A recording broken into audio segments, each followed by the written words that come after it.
Monday, 19 hours in the dark. The dead man lived up the hill.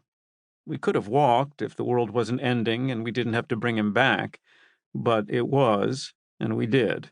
So Harkless and I suited up and went out to the parking lot. As we exited the building, a stunning fist of heat descended on us. The nearest wildfire was 30 miles away. Gritty sky and roaring air gave the illusion it was right over the ridge, climbing fast. The apocalypse smells like a campfire and glimmers gold. Through fierce raking wind, we hurried to the body van, got in, and slammed the doors. Above his respirator mask, Harkless kept blinking. God. He pulled the mask down over his chin and wiped at the sweat wringing his lips. You know where we're going? I nodded and started the van. We climbed a steep, peaceful residential neighborhood crammed with split-level wood-frame ranch homes built in the late 50s.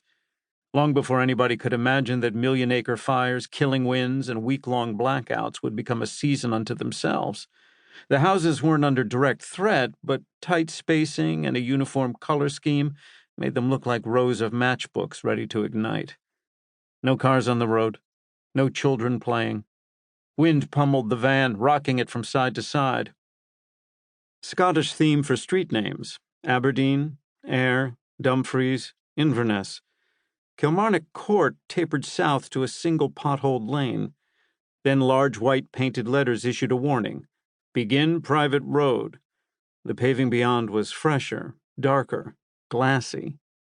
In lieu of a guardhouse, a stern sign limited access to members of the Chabot Park Summit Homeowners Association and their guests, forbidding parking, loitering, or hiking, and promising to tow. I eased the van over a speed bump. The gurneys jounced and gave a cough.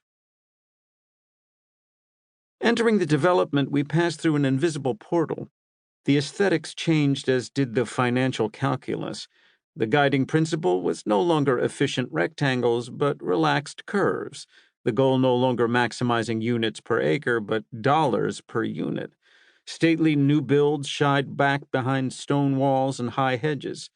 Slate roofs replaced asphalt tile. The architectural styles were varied. You had the money, you got what you wanted. Less a community than a series of fortresses. I had no idea this was here, Harkless said. This, rich people. Here, less than 2 miles from the county morgue. We banked through stands of eucalyptus and California live oak to reach a long driveway that sloped up and out of view. An ultra-modern fence of black metal slats set between concrete pillars stretched at street level. Double gates lay open. Flanking them were 2 larger pillars, one of which sported a security camera. An Oakland PD cruiser with nobody at the wheel blocked the path. We waited for someone to appear. Rise and shine, sweetheart, Harkless said. He leaned over and thumped the horn. A uniform waddled out from behind a sycamore, tugging up his fly. Sorry. He signed us in and spoke into his shoulder. Coroner's here. The driveway was longer than I'd realized, switchbacking up through buckthorn, sagebrush, coffeeberry, manzanita, native species curated to simulate wildness. The effect was undone by drip tubes bulging through the ground cover like junkie veins. By the time we leveled out, we'd gained 70 feet of elevation. The hilltop had been decapitated, smoothed, plumbed, and wired, then meticulously reassembled, stone by stone, shrub by shrub, like a monument to the vanquished. For all that, the house made no attempt to blend in, a towering stack of cantilevered glass boxes sandwiched between layers of whitewash. The driveway broadened to a sprawling concrete motor court, clogged with black and whites, an ambulance, the crime lab van. A wide concrete tributary slipped between the redwoods toward a mini-me guest house. To the west, the downslope had been buzz-cut.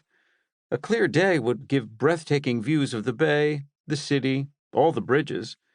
Lost today beneath a blanket of toxic haze.